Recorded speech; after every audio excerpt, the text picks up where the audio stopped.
Yes, I am.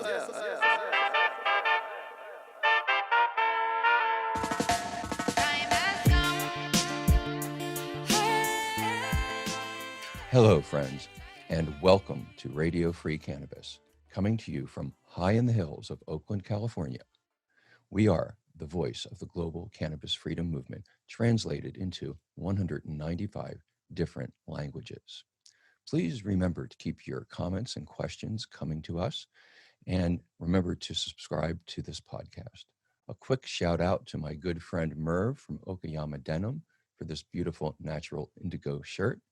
And remember to support the companies that empower our community, especially those that support this podcast: Harborside, Liberty Clothing, and Homegrown. I'd like to take you back for a moment to some of the darkest days of the cannabis freedom movement in the 1980s. George H.W. Bush was president. He had just taken the United States to war in the Middle East. All of the gains that our movement had made in the 1970s and had been wiped out completely.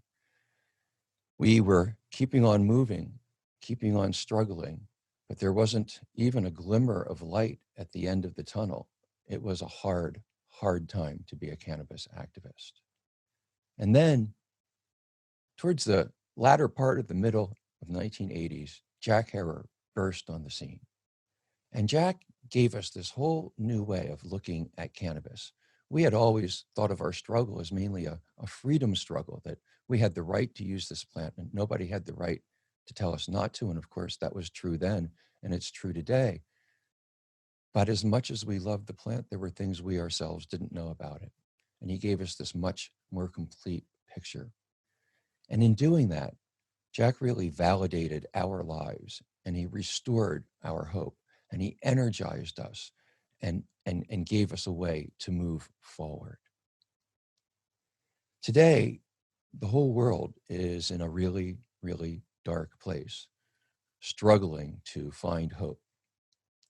Well, the truth that Jack brought us back then is still true today. Hemp can save the world. And just as Jack brought this light to us, it's now up to us, the people who have learned these truths, to take them out to the rest of the world when the world needs them so desperately. The big difference now between then and today is that there's a whole army, a whole tribe of cannabis freedom warriors who are carrying this truth out around the world.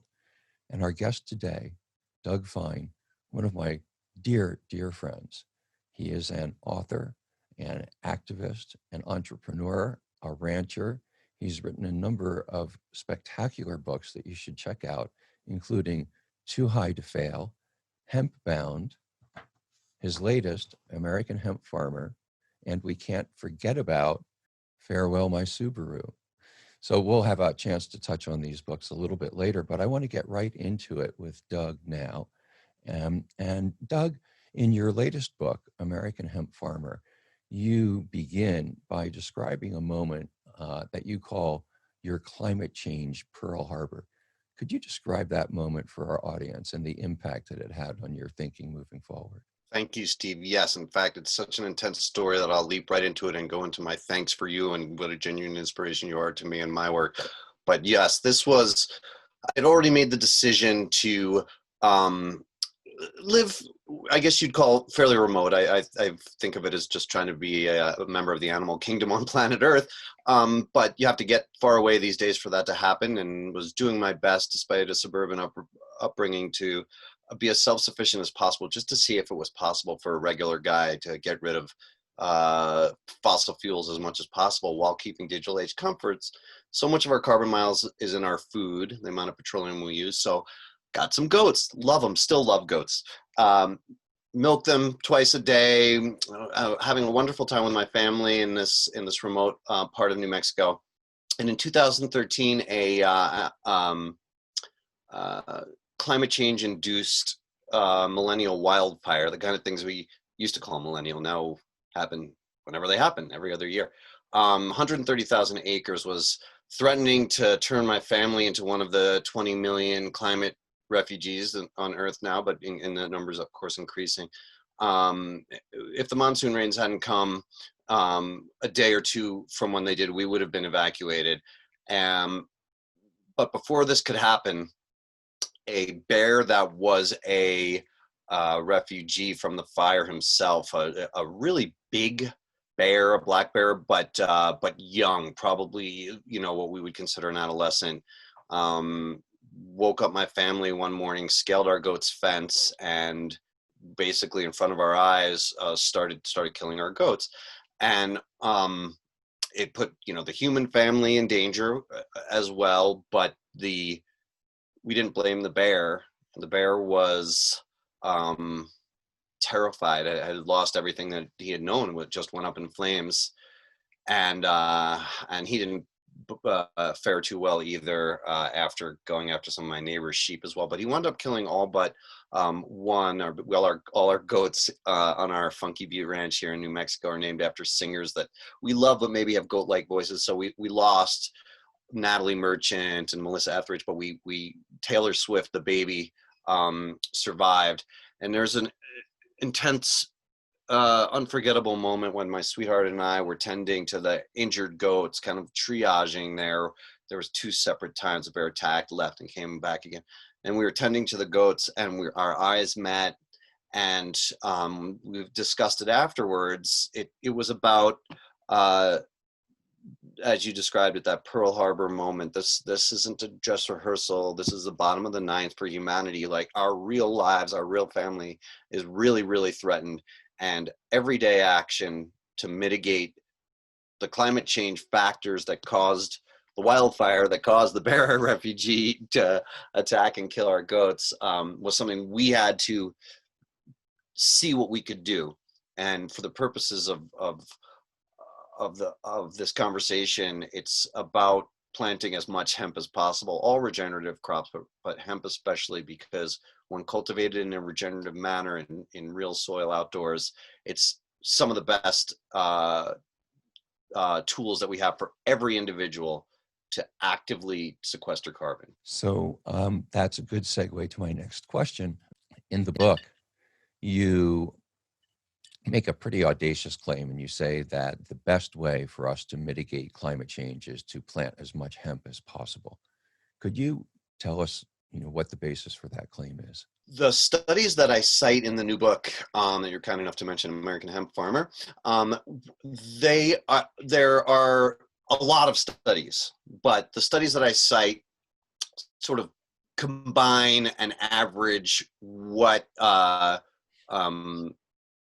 long-term studies that seem legit to me in my research are saying, which is that if we are building an inch of topsoil on all current farmland in the world, if we switch to regenerative practices on the world, we're essentially not only mitigating many billions of tons of carbon, but to quantify it, when you have groups like 350 talking about tipping points and the level of carbon in the atmosphere, that if we were to take that one action, we would buy ourselves between a half century and a century to retool our industrial pipeline away from this often toxic petrochemical based feedstock that feeds everything from our devices to really our food even, and change that system overall to a regenerative one. Farming is, you'd think it was the building industry or people driving cars or whatever it is, but non-regenerative farming is one of the biggest contributors to CO2 emissions, and regenerative farming is one of the best solutions. So you mentioned carbon sequestration. Hemp is a pretty interesting crop in that regard. Could you talk to us about some of the carbon sequestration properties of hemp? For those of us who learned about plant intelligence from cannabis especially, and it has been since being a hemp farmer that I've really learned so much about how smart plants are. Totemically, I'd been more connected to animal kingdom in the past, really through lack of experience, and just the way that you're watching, even just coming in from our field this morning here in New Mexico, how much the plants can change overnight, and the different leaf displays over the course of the day. those of us who have this spiritual connection to all plants, cannabis and all plants,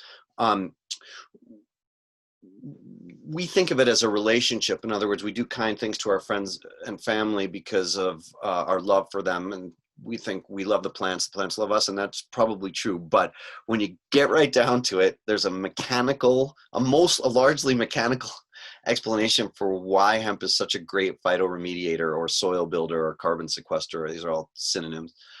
And it has to do with the fact that it has unusually long tap roots. For an annual plant, a plant that's replanted every year, unless it, of course, it volunteers, which despite continued millions of taxpayer dollar money you and I are paying in our federal taxes every year to eradicate one of the most important and longest utilized plants along the ditches of the US. Actually, they've survived. They're Darwin's cultivars. I love the ditchweed story, but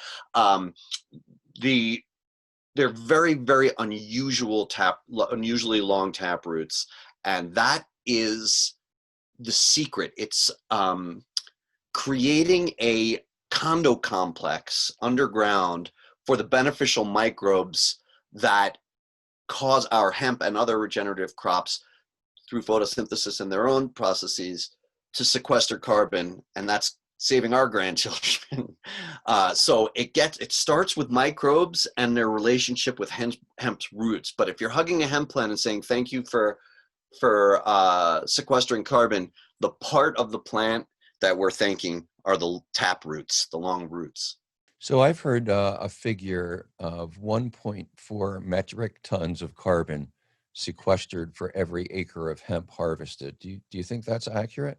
I came across that one too, and I may have even mentioned that one in the book. And I that sounds great to me, but I have a hard time visualizing what 1.4 million, what that really means in terms of how much is humanity producing and how much do we sequester, and so can we, let's say, one of the big goals I love to talk about is something in the neighborhood of 180 million acres of hemp cultivated in the US causes it to match the annual production of corn, wheat, soy, and cotton. Almost all of these are cultivated non-organically, meaning that there are documented toxic chemicals used in the herbicide and pesticide process that's become de rigueur in agriculture and is killing agricultural land worldwide and also killing farmers.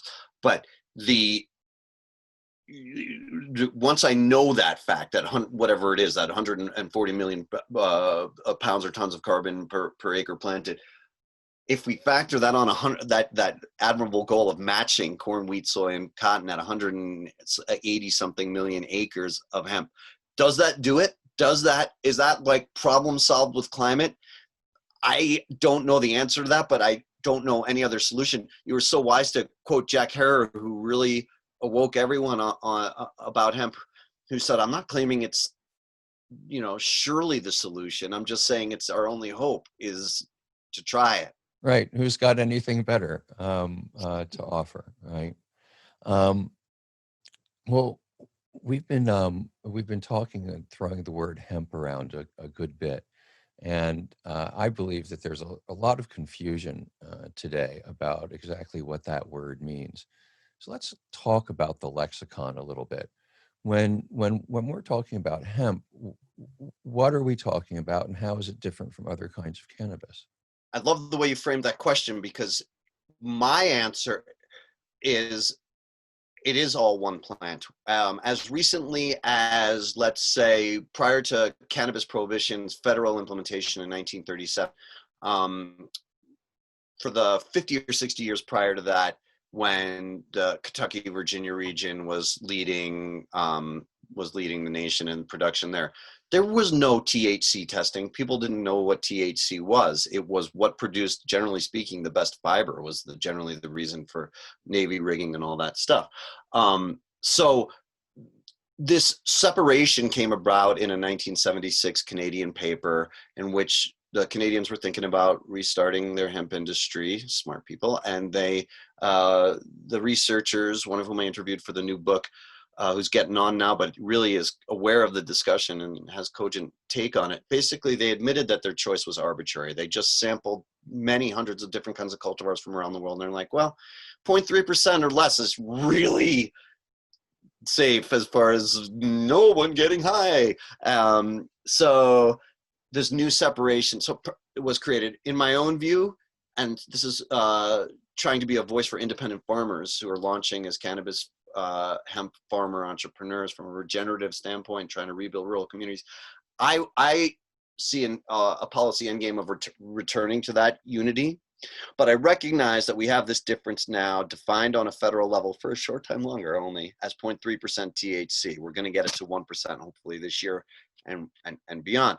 But that's where we're at when we talk about hemp versus other kind of cannabis. But it was very interesting doing our pre-interview and our research together before today's podcast, where I saw the Harborside awareness in your mind, because what was coming from a provider's perspective was when you were seeing things called hemp that looked like sensimilla and smelled like sensimilla, but met this federal arbitrary 0.3% definition, therefore it's hemp and not ganja. Where we're headed is a range of all kinds of entourage effects, I don't have to tell you this, of 110 known cannabinoids and terpenes and their interplay, and they're going to be distinct. There's going to be terroir.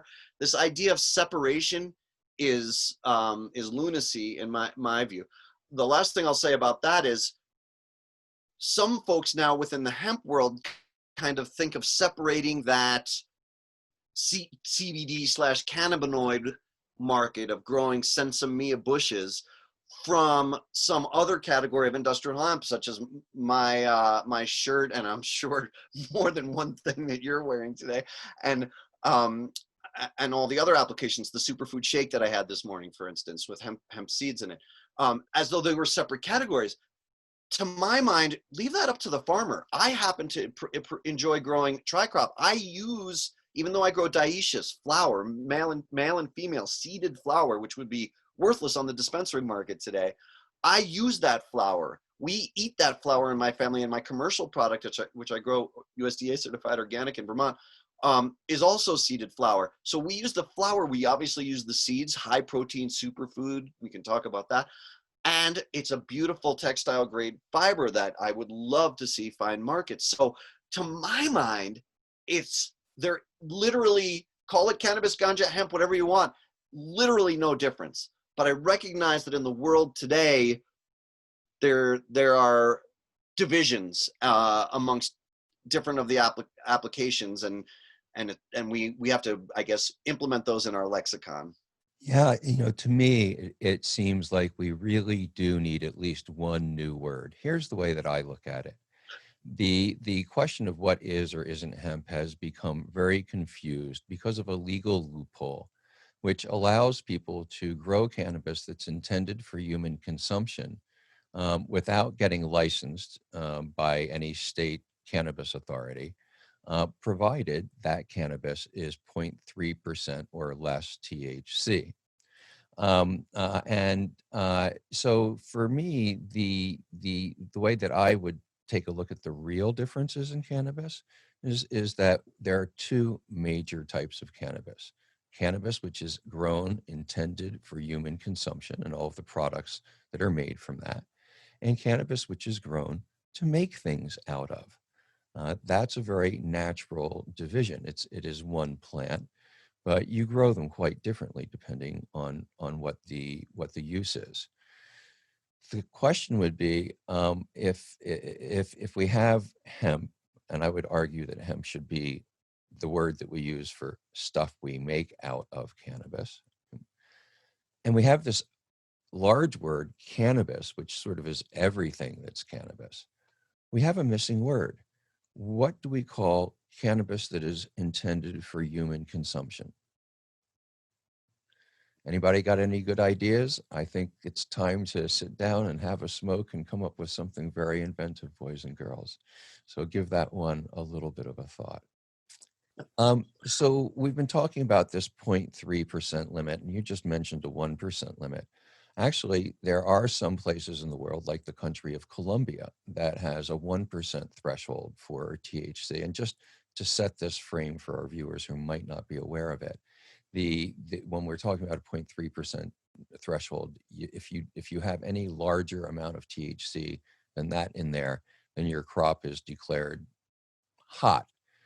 In the United States, if you go over 0.3%, the crops have to be destroyed, absolutely destroyed. You can't convert them to another use. Can't do anything with them. So, Doug, you've had some real firsthand knowledge of this predicament. Could you sort of give us the farmer's eye view of what happens with the 0.3% and the 1% and the whole concept that you should choose your hemp varietals according to what their THC content is or is not?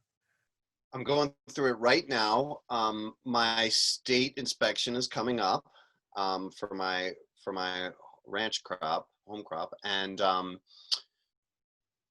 0.3 is not only arbitrary, it's unworkable. The cannabis plant has evolved for a long time to have the components in it that it wants, just as we have the components in us that are ideal for our health. And if someone were to say, well, we can't have, hemoglobin in our blood anymore because there's a chance that vampires might drink them, you're throwing the baby out with the bathwater. For instance, most textiles today are not made in the U.S. for a lot of reasons, including labor, costs and stuff like that. But this shirt was made in India, and in India, nobody's THC testing the crop to see whether or not it's over 0.3 or anything else. They're just growing what they know makes the best fiber, and that's all that should matter. So at the moment, I'm sweating another 0.3 test. I am cautiously optimistic that it will pass. This cultivar usually passes and always passes in New Mexico, and so I think it'll be good. But this is a thing farmers shouldn't have to ever go through. The burden of this should be completely removed from farmers, even if, as you say, that we look at it just as human ingested variety, parts of the plant versus anything else. Even then, even the farmer who may be cultivating varieties whose flower will go to the public, it shouldn't be the farmer whose crop is being tested for anything, cannabinoids or things you don't want in your product, like heavy metals or something like that. That is all done by the person, and maybe it's the farmer. I like vertical enterprises, but the person that is moving it to the market, to customers, the burden for actually testing should be totally off the farmers. That said, we're just out of prohibition now, and we're not 100% out of federal prohibition. Hemp's out of federal prohibition, but cannabis isn't. And so therefore, we have to take incremental steps. And the first step that everybody seems to agree on in the hemp world right now is let's get it to 1%. And that, from every test that THC and cannabinoid test I've ever been involved in, and people that I've covered journalistically has been involved in, that solves the problem. So I think it's safe to say it almost definitely saves 90% of the problem, but it saves 99% of the people that I've ever spoken to. And it's a good first step. That generally speaking, you're going to have variety over, depending on where you plant, but probably not over 1%. So it's a good first step. As you mentioned, there are countries, including Ecuador, just joined the 1% team last week, but Switzerland, Thailand, there's a bunch of countries, and it's just a sensible first step. So we have a practical way of addressing the majority of the running hot problems, and that's just to increase the threshold from 0.3% to 1%. But let's pull back a little bit here and think about what we are really looking at. It's my belief, and I know it's your belief, Doug, that hemp can probably replace most of the raw materials that are being used in our world today. Things like cotton, which consumes a huge amount of pesticides and other toxic chemicals, timber, which involves all of the forest being cut down all across the world, petroleum, of course, which is clogging our oceans with plastic and heating up our atmosphere. These raw materials truly are deadly. They are killing the world. And here we have hemp, which could possibly replace almost everything that we use to provide for ourselves, to have the things that we need for our sustenance. The decision about what variety of hemp to grow should strictly be based on what variety is best for its intended use. If it's being grown for fiber, what variety grows the best fiber? If it's being grown for seed oil, which produces the largest amount of seeds? You're going to get the highest yield and highest quality. What we should not be doing is taking the world's most promising new eco-friendly raw material, the thing which really is the light of hope for humanity now, and making decisions about what kind of varieties to use on outmoded, outdated, ridiculous, stupid, ignorant, racist ideology. There's just too much at stake for that to continue any longer.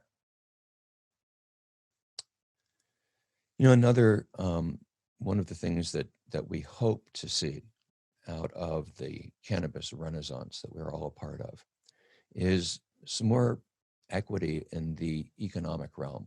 One of the things that we've seen in the United States and in many other countries around the world is that small farmers, independent farmers, have been chased off of the land. The land has been eaten by huge corporations, and those huge corporations put machines and toxic chemicals on the land, which strips it of its nutrients and leads us into this very, very dark future.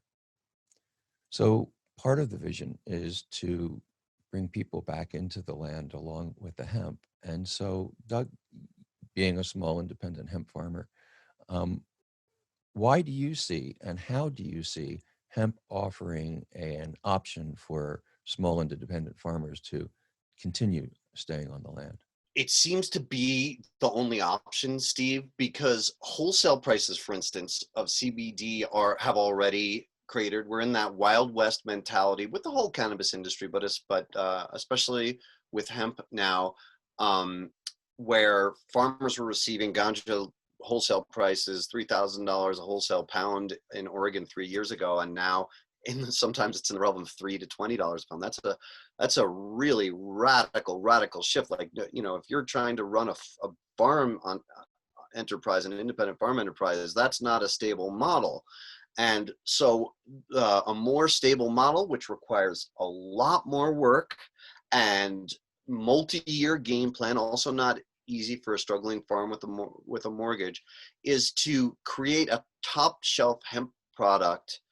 And I think this is true of ganja farmers too, that is, as Dolly Parton would say, you got to be first, better, or different in this world to succeed. And so, you know, something that is so distinct, has such a terroir, that when people see it in the fine cannabis shop in the Sonomas of the world or wherever, they're going to want to examine it. It could be what Michael Pollan calls the supermarket pastoral, the storyline. You know, Surfer's Paradise hemp sunscreen, which is like, listen, we were getting torched every day and we didn't want to put microfibers and toxins on our skin. So we made our own hemp product and we grow it ourselves with our cousins in Fresno. Who wouldn't buy that sunscreen? I would buy that sunscreen. But yeah, it requires just a ton of work. So it's certainly not a gimme, especially, you know, we've all encountered those farmers in the Emerald Triangle and ganja farmers that were really worried about legalization because prohibition prices were putting their kids through college. I mean, this is a radical shift, and we can't minimize the effort and the risk and the sort of the non-guaranteed reality of any entrepreneurial effort, let alone one that's depending on Mother Nature smiling and evolving regulations. This is not for the faint-hearted, but the payoff, I'm not like the definer of karma, but it feels to me like if you're trying to do this thing of no longer growing GMO soybeans that are putting dicamba and other toxins in the soil, and you're going to now invest in spending a couple years cleaning up that soil with hemp before you market the hemp, that's an entity, you know, cleaning my farm's soil farm enterprise that I would want to support. So it's up to us as customers, as well as those of us that are farmers, to seek out these top shelf terroir niche enterprises and support many of them, instead of, oh my gosh, these Hemp Hearts are 12 cents cheaper at the box store. we've got to shift our thinking a little bit on that. So really, we need to think about being a community, right?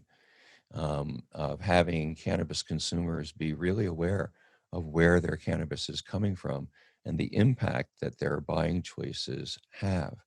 So there's lots of different cannabis companies out there. And one of the things you'll hear me say frequently is that I think that cannabis consumers, the cannabis tribe, should give their dollars or whatever money they spend to the companies that empower our community. And it seems like one of the keys to success, or at least one of the routes to success, is not just being a farmer, but also thinking about products that you can make, some value added products that you can make out of that hemp that you're growing. One of the things that we've seen here in the United States is a lot of people, farmers, started growing hemp in order to supply the CBD market. And they were very, very dependent on that market. They had no other market than that market for their hemp. And as the price of CBD has dropped, many of those companies are now going belly up. So the approach of really thinking about a sustainable hemp product, something that people are going to need and are going to want to use going into the future for years and years and years, and trying to produce that under your own control is one of the routes forward for being a successful hemp farmer. Um, so let's talk about food a little bit. I had some guests on my last episode from they were the authors of the Fat Report, which is a report which outlines in great detail how we might be able to build a just, equitable, and sustainable cannabis industry. And one of the claims that they make there is that hemp protein could serve as a replacement for animal protein and help lead people to a more plant-based diet. Could you talk to us a little, Doug, about the nutritional properties of hemp and then some of the different kinds of hemp foods we see now and what's coming in the future? Absolutely. Hemp is a true superfood. Let's start with the protein. One of the cultivars that I grow, we tested 1 year at 31% protein, in this seed. Technically hemp is a nut, by the way, not a seed. And so already great protein source. It has high amounts of certain minerals that are hard for vegetarian and vegan diets to get, including magnesium and selenium. But here are the two. So a lot of people kind of know about that. It's a mineral-rich, protein-rich superfood. That's great. But there are two dynamics that are especially exciting. The first, I learned from John Rulak, founder of Nutiva, that hemp is a rare source, a dietary source of gamma-linolenic acid, or GLA, which among other things is associated with anti-inflammatory properties. We are an extremely inflamed species right now. A lot of it has to do with, I think, chemicals and pesticide residues in plants, but I've done a little, fair amount of research on this, but whatever the reasons are, people are feeling inflamed in all their cells. Eyes are inflamed from air pollution, let's say, whatever it is. And gamma-linolenic acid is associated with anti-inflammatory properties. That right there is exciting and super important. The last dynamic on the dietary end that has me super excited is new research. Something that I wrote about in American Hemp Farmer. I was asked to be a researcher on a University of Hawaii project, which I'm just going to pause right there and say, are we lucky to be alive? Or somebody says, can you come to, just fly in 6 or 10 times a year for a week or so at a time and help us on this project in Paradise? Okay, if you insist. And by the way, and grow cannabis with us. Okay, deal. This was a several-year project, and it was actually seed development for the state program there. But the fellow, Professor Ching Lee of University of Hawaii, the reason that he was sort of happy to be the signatory to this project, he's a chemist, and he had already done a first round of research and wanted to grow more hemp to do further research. He had done a first round of research indicating that a hemp-based diet may inhibit the expansion of lipid cells. So in layman's term, or as I put it in the book, in terms of this dietary bestseller we want to do to get those 180 million acres of hemp cultivated, hemp keeps you thin. Getting at, again, preliminary studies, right? But what the first stage promising studies are showing is we all have the same number of lipid cells in our bodies. They don't, their numbers don't change, but when one gets fat, they're expanding, they're filling out. Hemp inhibits that, which explains why I am not a lot fatter, because I eat like a lot of chocolate and a fair amount of fatty stuff, low sugar, I hope, but still I eat fatty stuff, and it must be my hemp diet, my very large hemp seed diet, that is inhibiting me from looking like Fat Albert. So thank you, hemp, and our co-evolution with the cannabis plant, knowing what we want, so we keep planting her. And in answer to your second question, some of the ways that I like to eat hemp and all that, there's so many ways. I mean, I'm lucky in harvesting thousands of pounds of seeds around the country, you know, organically certified or at least organically grown, you know, style-wise, that I can go, you know, right out into our kitchen and just stick a scooper in a bunch of raw hemp seeds and eat them. And I love that. I love making hemp microgreens, which are, I've done hemp sprouts as well, but microgreens are a little different. You grow actually in the soil and you eat them when they're only a day or two old, whereas sprouts, you soak them, right? Soak the seeds. So all of these things I think are valuable and healthy, but not everybody has that much access to raw seeds these days. So the common products are Hemp Hearts, which are just the seeds dehulled. They're delicious. They're for a producer, they're valuable. If you've got 50 acres in North Dakota that you want to devote to organic hemp, and you get a dehuller, you can sell those hemp seeds for a very good living. To my mind, Hemp Hearts are a little bit of over engineering, just because why take the hulls off? Just eat the whole seed, which was the go-to soccer practice snack, roasted salted hemp seed in Iran for 50 or 60 years. An Iranian engineer told me one time. Let's see, what else? When you press the hemp seed in a screw press, it becomes the very valuable hemp seed oil. And I've eaten most of the variety, most everything we were discussing today, I've eaten today already. And I'm not done yet. So the hemp seed oil is great. And one of the nice things about the byproduct of hemp seed oil is it's this hemp protein, sometimes called a protein cake. And that you can make for human consumption into great, you know, pancakes and anything along those lines, any kind of floury type products. But they also are valuable in beauty and healthcare products for topicals, and vast market that needs much improvement, livestock feeding. So much of our GMO corn that's toxic to soil is just grown to feed the cows. And I don't want to ramble too long, Steve, but I'll end this food answer with something that kind of very older woman told me at a book reading one time. She came up gingerly afterwards and said, you know, I know what you're talking about the food, because I remember first thing in Nebraska growing up, and this must have been early 30s before Prohibition, planting, my daddy would plant hemp on the irrigation ditch. First thing, I knew that winter was over. And the reason for that was whether we had drought or flood, the integrity of those long roots we were talking about was keeping the flooding away.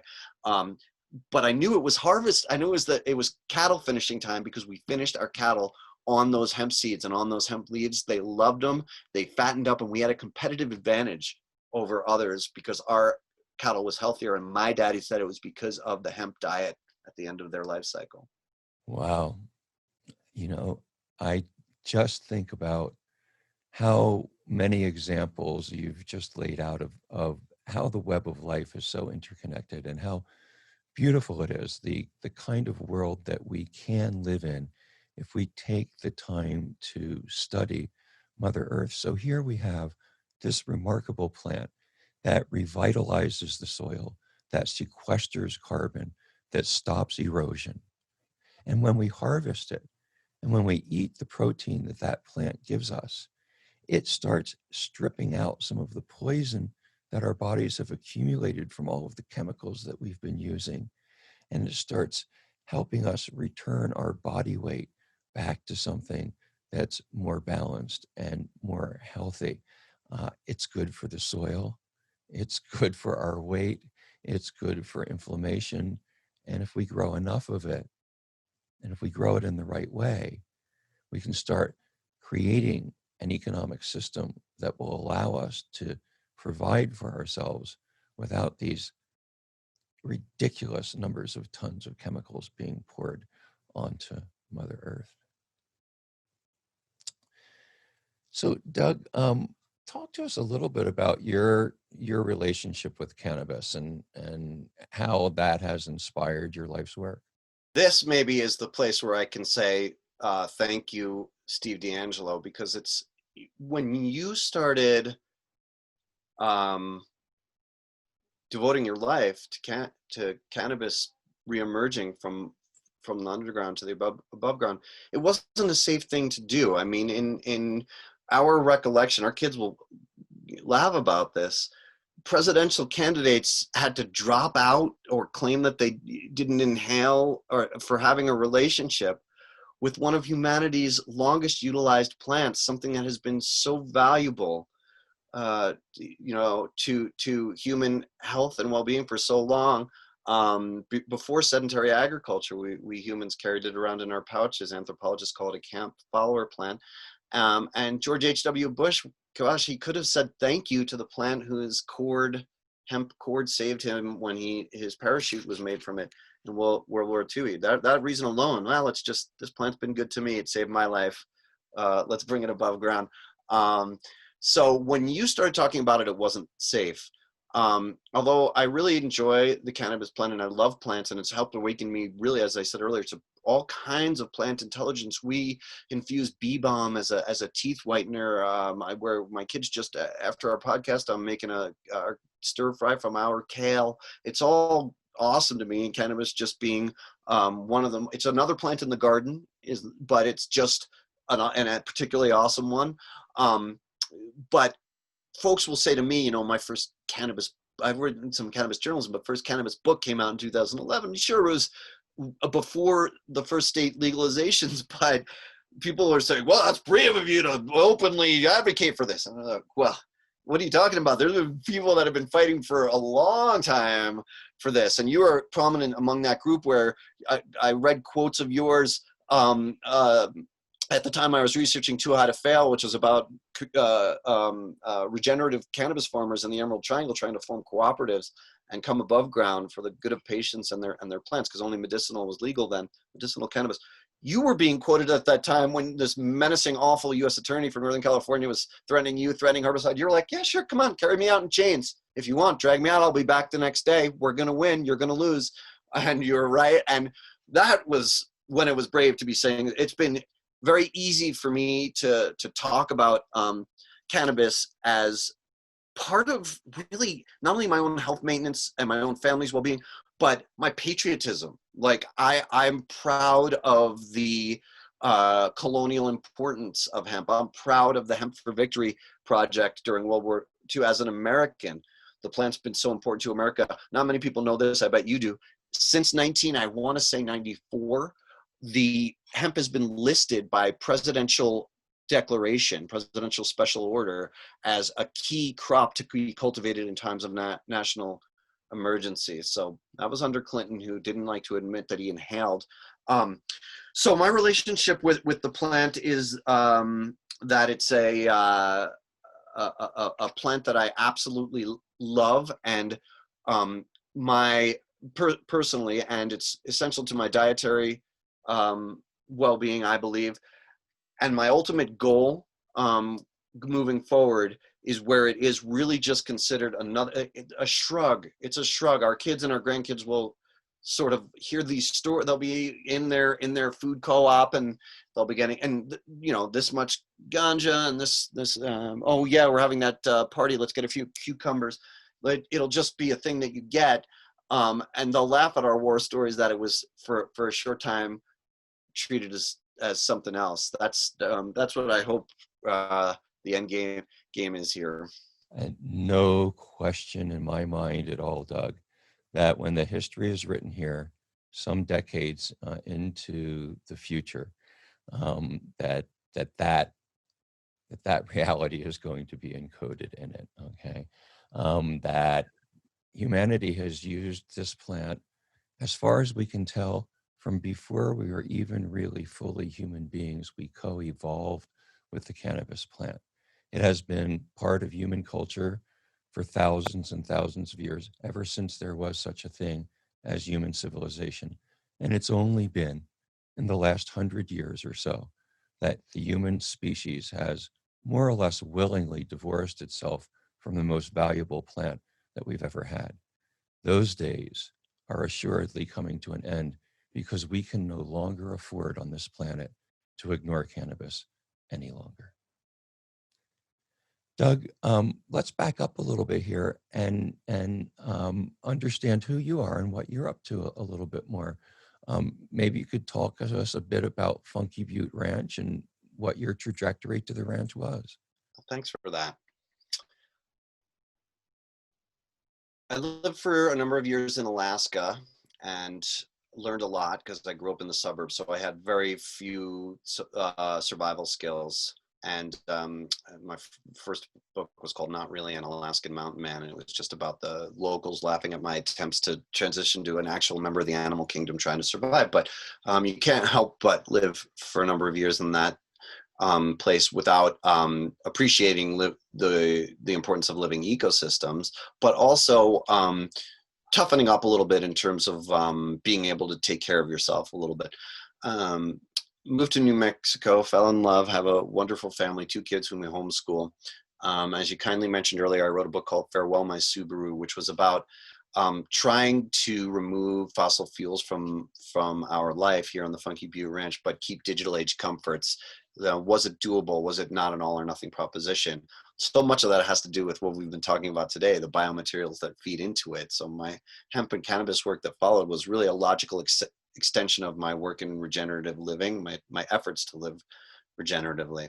So, you know, some of it's really obvious stuff, solar panels and solar pumps for the water system, milking goats to reduce the carbon miles in the food. And that's been one of the real fun and banes of my existence. Both humans have been around goats as long as we've been around dogs, and we have that same relationship, the sixth sense with them. But goats aren't as interested in pleasing you in the immediate moment.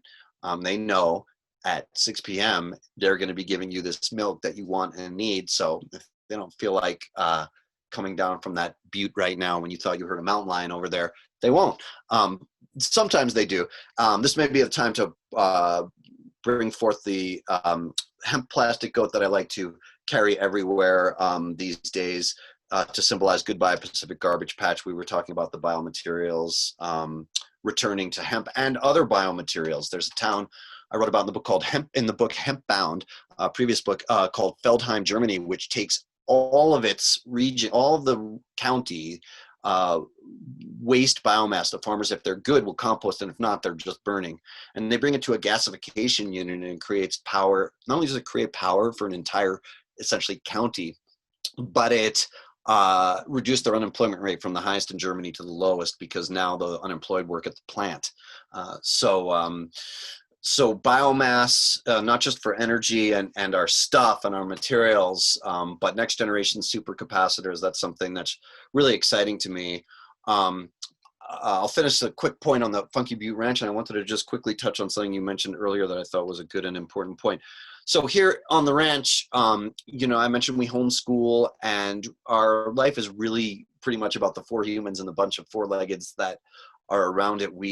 I love traveling and performing and doing readings and filming and doing radio work and all that good stuff. And then I get my fill of it, and I really love being at home and the rhythm of being the alarm clock being a hummingbird's wings instead of a car alarm, and just kind of going out and stretching within the hemp field. I love just all of that stuff. I love seeing worms, you know, loving the microbial rich soil and all that business.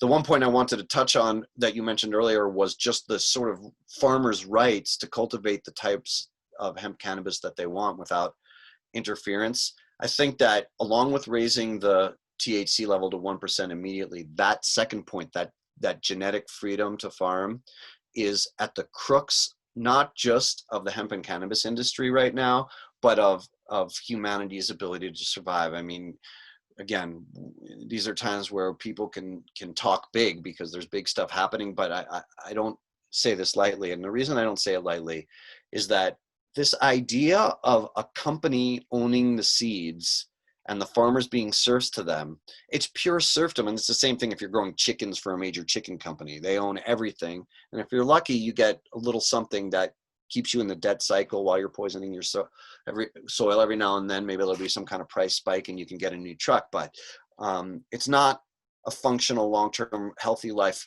for the vast majority of farmers. And in hemp, we have this opportunity. This is where I like to say, hug a prohibitionist, because by keeping our plant out of the messed up way that agriculture has been done for the last 80 years, where farmers are serfs to a few seed. Imagine Charles Ingalls out on the prairie, in a little house on the prairie, harvesting his wheat and saying, oh goodness, we better go 1,000 miles and buy some more wheat seeds because we don't own these wheat seeds. We're not allowed to save them.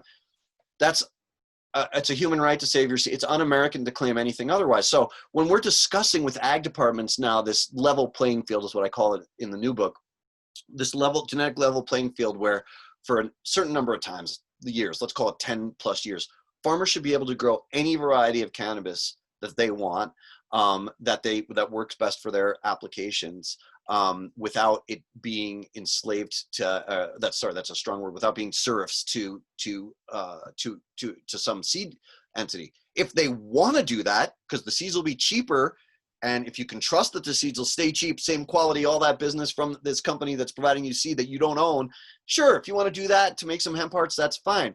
But most of us in this now are entrepreneurial, and we absolutely have to have the right to cultivate the seeds that we want and develop the genetics we want. That's our business model. That's our entrepreneurial advantage.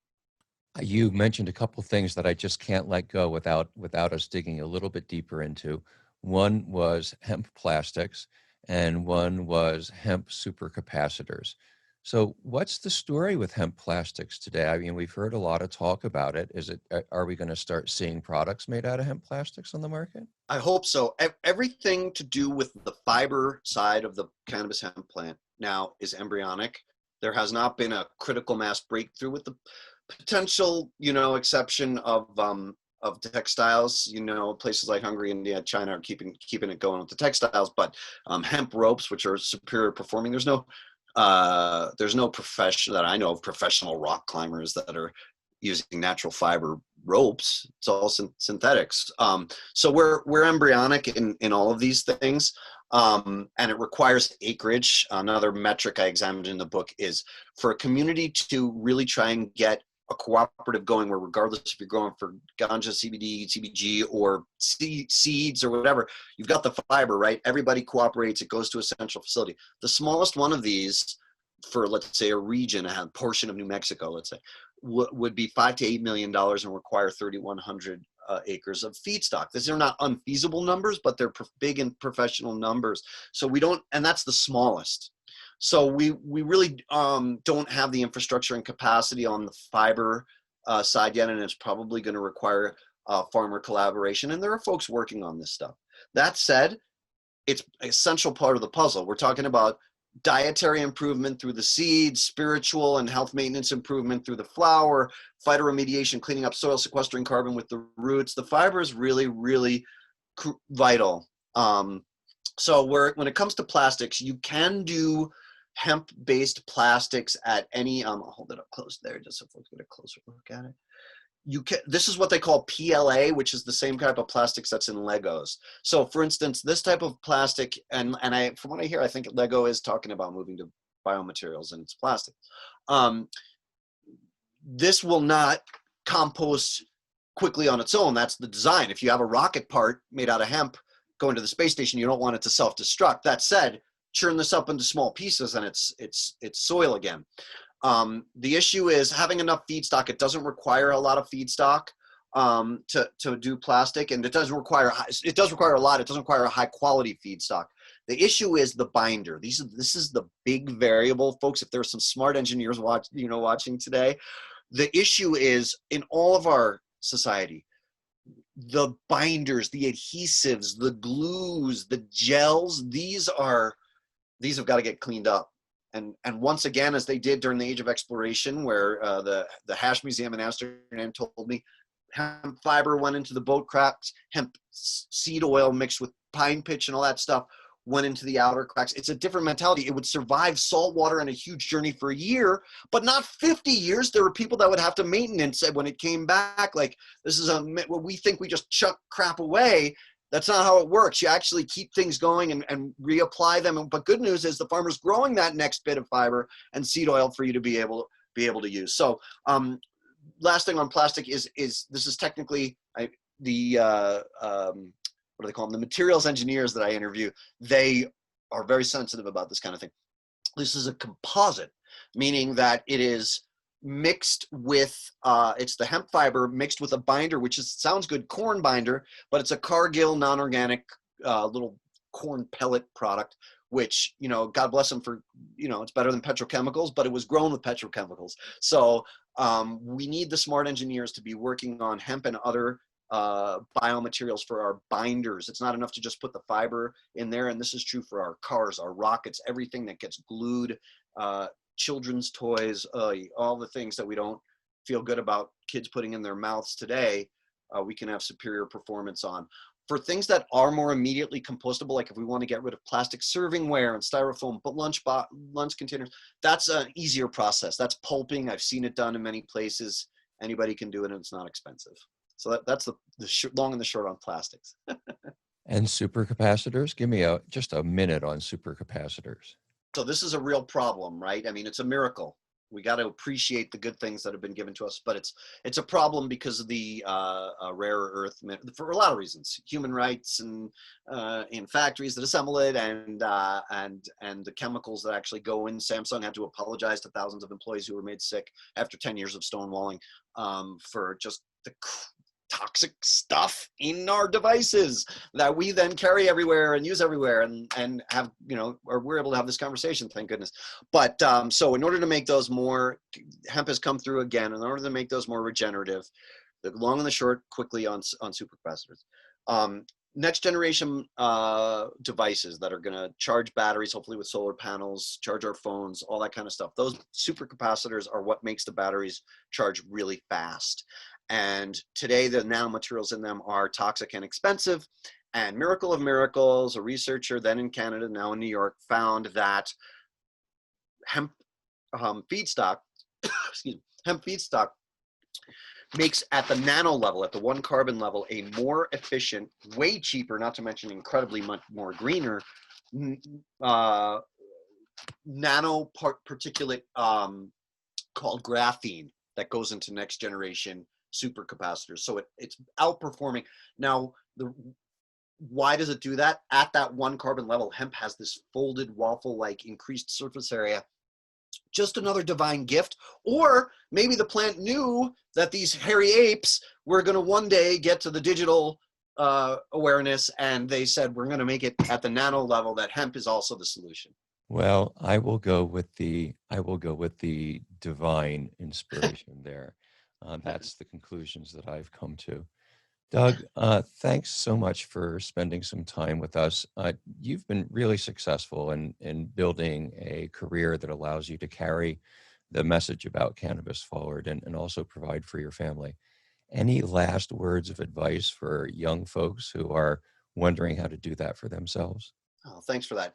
I would say, and thank you so much for having me. It's an honor to speak to you anytime. You've been a true inspiration to me, and not just as lessons from successful people yourself, but how long you fought for this plant and what a kind-hearted human you are. All those are rare. You get some of that in some people, Steve, and you got it all, and I'm appreciate it. I also should mention upcoming projects. I'm collaborating with your brother, who's executive producing a television show that I'm trying to develop called American Hemp Farmer, same as the new book. So hopefully next time we visit here, we can show you clips from that.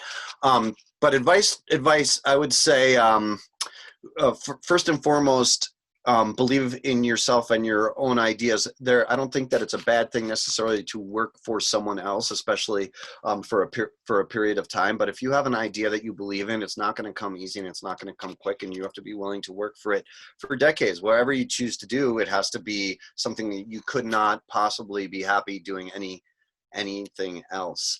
And I guess the last bit of advice specifically to cannabis hemp farmer entrepreneurs, please not just cultivate regeneratively using some of the techniques we've been talking about, soil building and kind water use and all that, but right through the whole process, no excuses. Think about regenerative practices, solar powering your facilities, compostable packaging, or at least maybe returnable bottles, that kind of thing.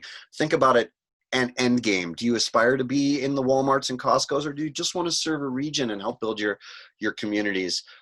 Wendell Berry, the great Kentucky farmer philosopher, in the one thing he's ever said to me, said, tell this to hemp farmers, that if you just rely on the wholesale markets and you just think that you can churn out the popcorn and send it out, you're gonna get in. I'm paraphrasing, obviously. He's 80 something. You're gonna end up, he said, having the same problems as a soybean and the other industries. That's just gonna be the farmers are screwed. This time, I like to say, this time the farmers are in charge. Thank you, Steve. Well, may it be so. May all these things unfold. May hemp reach its full potential. Thank you for carrying that torch so well and so long yourself, Doug. It's very much appreciated. We are going to wrap up with Doug now, and we're going to wrap up the podcast. I hope that it's been informative for all of you. I always learn something when I sit down and talk to Doug Fine. Be sure to check out his various different books. Doug, how can our audience stay in touch with you and what you've got going on? Old-fashioned website, dougfine.com, has links to book sales, journalism from all over the world, and some fun videos, hopefully news on the TV show soon, and social media at Organic Cowboy. It's all pushed together in one word with the 2 C's in the middle, at Organic Cowboy. Now you all know how to stay in touch with Doug Fine, and please be sure to do that. Our conversation today has reminded me once again of how complex the cannabis plant is, how many different chemical components go into it, all the different ways that it can be grown, the different uses that those crops can be put to, the effect that it has in our bodies and on the planet, on the land that it's grown in. Our opponents, the people who wish to banish cannabis entirely from the planet, have built on this complexity and erected a whole range of divisions, of barriers, of ways to divide us. This idea that there's recreational cannabis or medical cannabis, that there's hemp, that there's 1%, that there's 0.3%. What we know, those of us who love this plant, is that Mother Nature, in her kindness and wisdom and generosity, blessed us with one plant that simultaneously wakes up our spirits and our souls, puts us in closer touch with the web of life, and also gives us the tools that we need to build the new world that we are dreaming of. I look forward to working with all of you to keep on building that world. And a special word now to those of you, and I know you're out there, who are facing difficult circumstances because of your love of cannabis. Those of you who have been arrested, those of you who may be facing trial, perhaps you're in prison, perhaps you're in a place where you can't get cannabis or you have to hide your use from everybody around you, even your loved ones. Remember, you are not alone. There are hundreds of millions of us all around the world. Collectively, we are larger than all but the largest nations on this planet. And we are coming. Change is coming. We will not rest and we will not stop until every person on this planet who needs cannabis has it, and until our last prisoner is freed and comes home to their families. I look forward to getting together with you next week for another episode, another chapter in this great work.